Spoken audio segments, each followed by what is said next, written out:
Led, How This Story Ends Is Up to Us, a true story written by Shannon Burkett, directed by Alan Taylor, starring Merritt Wever, Alessandro Nivola, Cynthia Nixon, and me, Cooper Burkett. If I only knew then what I know now. On a typical New York City winter night in December of 2006, I sat at our kitchen table. The table we inherited from your brother's divorce. I sat across from my husband, Andy, in our apartment that occupies the second and third floor directly above the street-level store space. All day? Oh, I thought my morning sickness with Alice was bad. Not too much longer. I put my hand on the table to steady myself and felt something coating the surface. What is that? I picked up a folder off the table. And the outline of the dust was striking. The dust was everywhere. Where is it coming from? I opened the door to our apartment to see if the dust was coming in from the hallway. Shannon, come down here, now! I run to Andy, who was at the bottom of the stairs. Look. I looked up to see swirls of dust illuminated by the lights. Within minutes, our apartment looked like an old Victorian house that hadn't been lived in for 30 years. Andy opened the second floor door to check the hallway. There's no dust in the hallway. Where is it coming from? The store space? The front half of the store space below our apartment was being renovated to house a new bank branch. Construction was in the demo phase, and the dust permeated our, and only our, apartment of 49 units.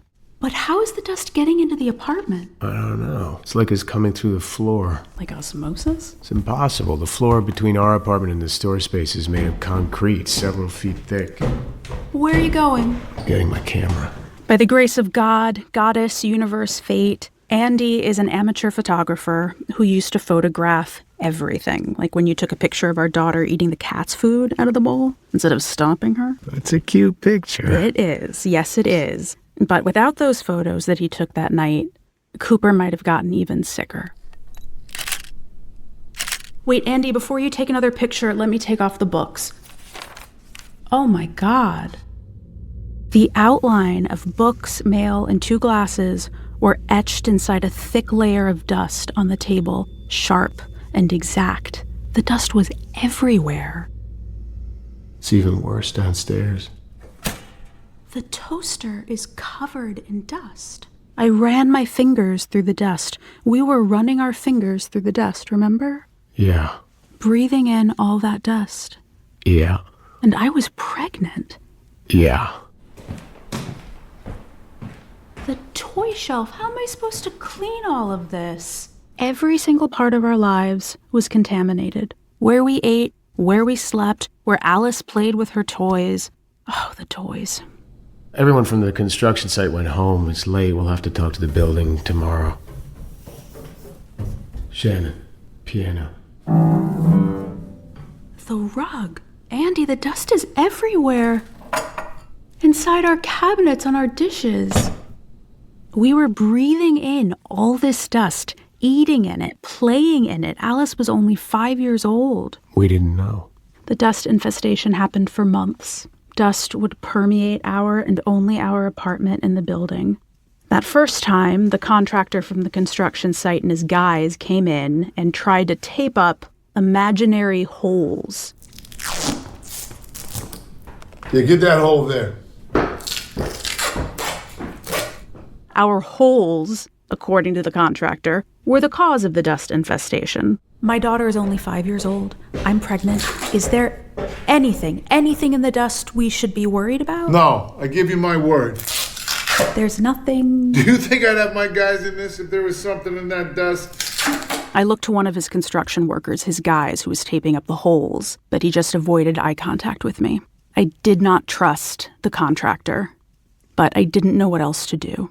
Just order a cleaning service, give me an invoice, we'll reimburse you. For months, we fought with the construction company who said there was nothing that could be done to stop the dust from infiltrating our apartment. And we fought with the building, who all said there was nothing that could be done to stop the construction. In fact, we were informed that we were lucky the bank was paying for the cleanings when the dust became intolerable. One time the bank sent these poor women this cleaning crew from one of our local banks, and when I told them what they were there to do, they were not happy. Are they for real? I am so sorry you were not informed. Cleaning a dust-filled apartment was clearly not what they signed up for. I think about the workers who cleaned this apartment when it was filled with dust. I think about the workers who worked in that construction site day after day. We were so trusting. Or did we not have a choice?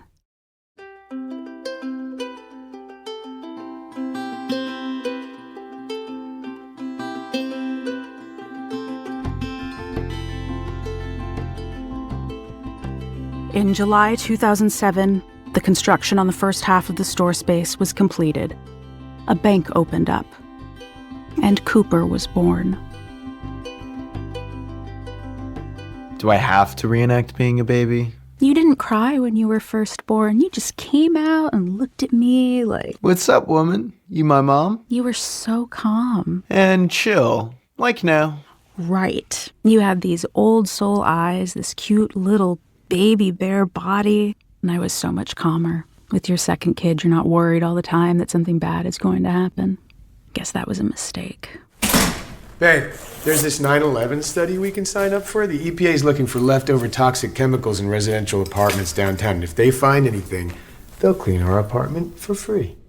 Andy loves free. Furniture off the street. Samples at Costco. We figured we should make sure the apartment was safe after the dust infestation. And it was free. Meanwhile, Mr. Cooper, the super pooper, was living up to his name. And still do. I was a super baby. Rolled over one way at 2 months. The other way at 3 months. Crawled before 6 months, speaking 5 words at 9 months. Mama, dada, hi, bye, For Allah. Alice. My sister was not so happy I was a boy. At first. But once she held you in her arms. But I did things faster than her. At 9 months. Pointed, responded to his name. Cooper! Yep, that's my name and I'm responding to it. We got the 9/11 study. Free cleaning. In the spring of 2008, things had calmed down after the construction dust nightmare. Or so I thought. Construction started on the second half of the store space. Relax. It's the same contractor. No dust in the apartment. So far. The 9/11 study field scientists came and set up their equipment. I felt like I was with Elliot when he was helping E.T. phone home. Who? E.T., we showed you that movie. Mom, remember my memory? But that should be in your long-term memory. Can you really not remember? The movie with E.T. the alien and... Penis breath. the one line you remember. I remember anything with the word penis in it. Penis is my go-to Wordle start word. My second is farts. In case you were all wondering what it's like to live with a teenage boy. Ta-da! Penis. Then the phone rang, just a few days after Cooper's 9-month visit to the pediatrician. Yes? It's Dr. Nikki. Cooper's pediatrician. Doctors don't call unless something's wrong. What's wrong? Cooper has an elevated lead level of 7. What? His blood lead level is 7. He has lead poisoning, but I'm sure he must have just gotten some on his hands and it got into the finger prick sample. We need a venous test to be sure. I take both kids to get their blood drawn, and this is where we learn Alice has a phobia of needles. His lead level is actually higher, 9. How? Do you have any dishes from China? Any pottery? Crayons? Keep him out of the sandbox. Look around at your park for any potential sources. I run over the Brooklyn Bridge a lot. Take your shoes off and leave them outside until we figure out how he's getting sick. I spent the month racking my brain, washing Cooper's hands, washing everything, not letting him in the sandbox. I was so careful. 1 month after his first blood test, we rechecked his levels. His level is 19. What? His blood work also revealed that his creatine and kidney function levels were showing signs of distress. Lead poisoning can cause kidney failure. How did it go up? I don't know, but we need to figure this out. A level higher than 12 means the health department is going to be involved. In the time since Cooper's diagnosis, the CDC has moved the goalpost on their threshold for lead in 2012 down to 10, and then in 2021 to 3.5, because we now know there is no safe measurable level of lead. In 2022, over 5,000 children in the city of New York were diagnosed with lead poisoning. And again, in 2023, another 5,000 children lead poisoned. Back then, all those years ago, I watched as my son got sicker, and I had no idea how. I wanted to just pick him up and run away, far away. The cow jumped over the moon. The cat was... Andy, we need to move. Shannon, we don't know where the lead is coming from. We could move, and it could follow us. We could find out it came from a dish or a toy. He jumped out of Earth.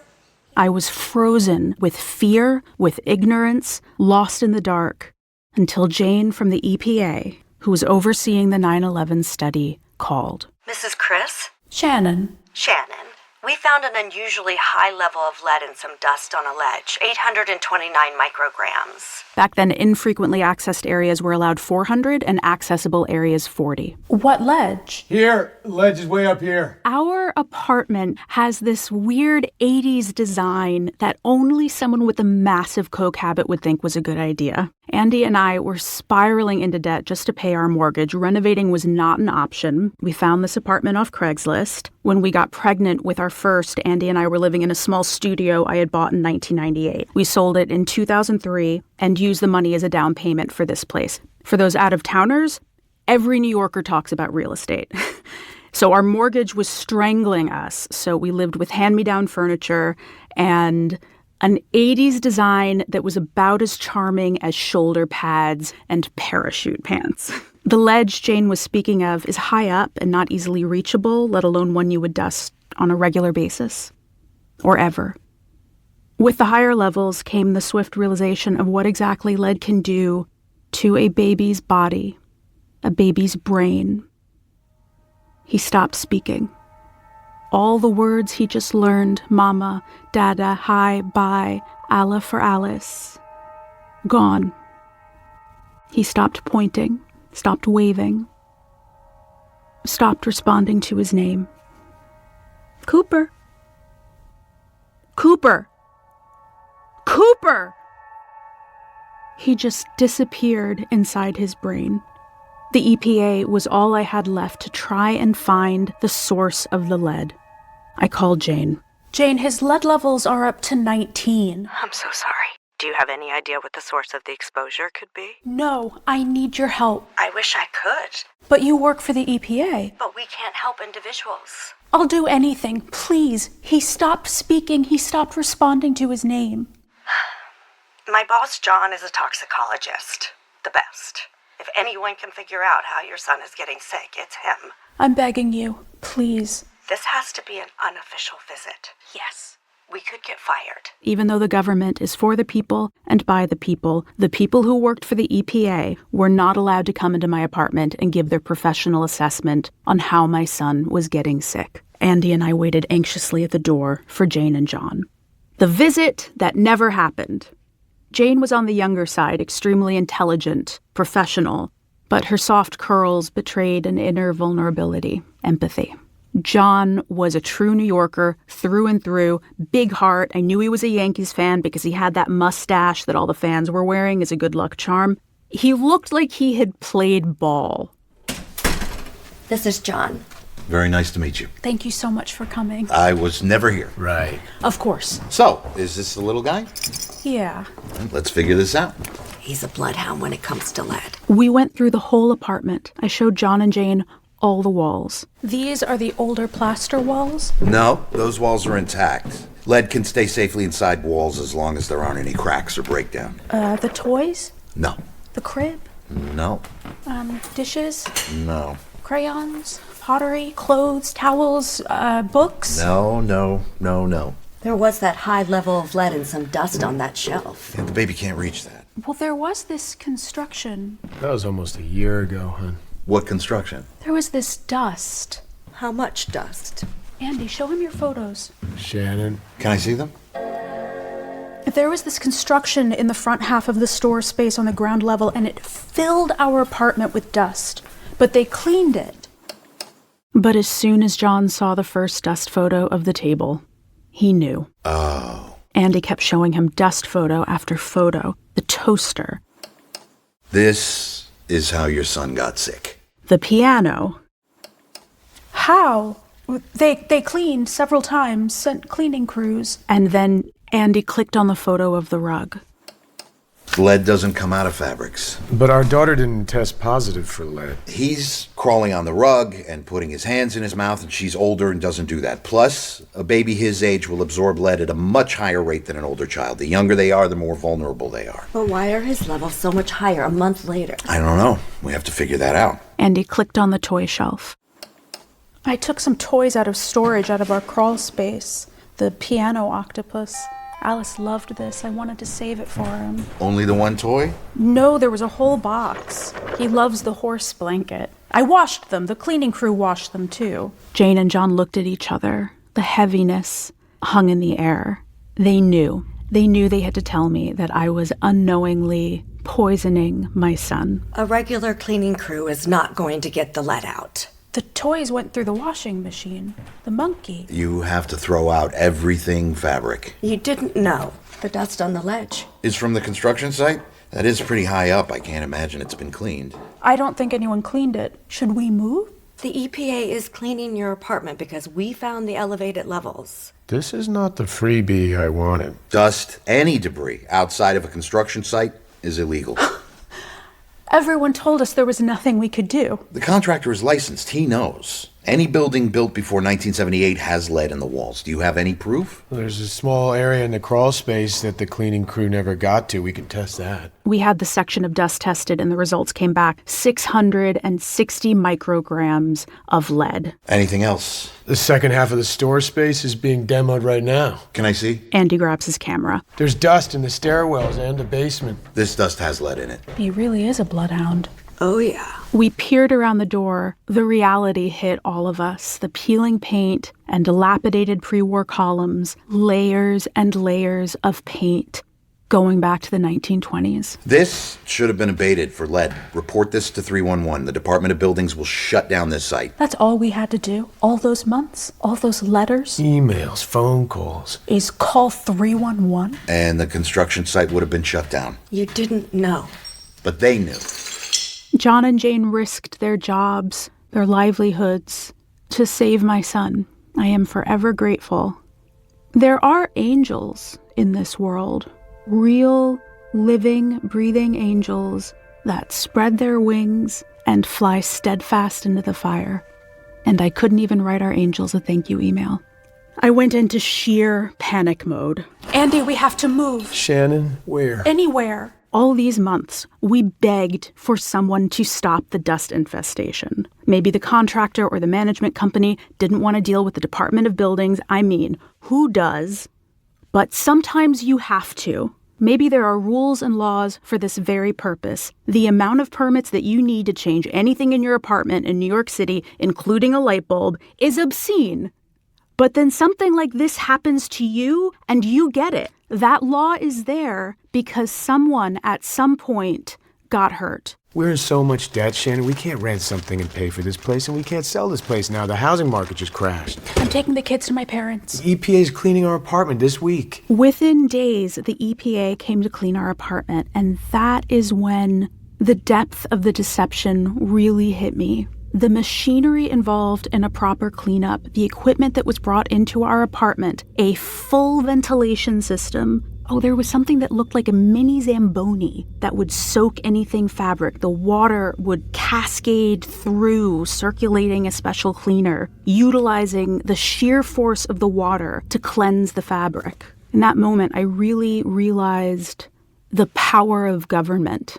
My government, grateful for this country, what by the people and for the people can do for its citizens. There was this machine that washed the walls inch by inch. The crew was punctilious. I didn't know if they knew about Cooper and were being extra thorough or if this is just how good at their job they really were. So good, I almost felt safe. Almost. But the monster that lived in the walls was always there, haunting me, reminding me that my son got hurt, and I didn't stop it. This all happened so quickly. From the time Cooper was diagnosed to when his levels went up to the cleaning of the apartment was a matter of just weeks. A little over a month. Meanwhile, I jumped on the internet and looked up ways on how to flush out the lead. 3 weeks after his level went up to 19, we had a clean apartment. He was on supplements to remove the lead. So Dr. Nikki did another lead test to make sure he was heading in the right direction. I held my breath. 12. See? He's getting better. But every day, every hour, he was getting worse, regressing further and further inside his brain. The poison that was coursing through his veins was wreaking havoc on his nervous system. The damage was being done. I knew I was running out of time.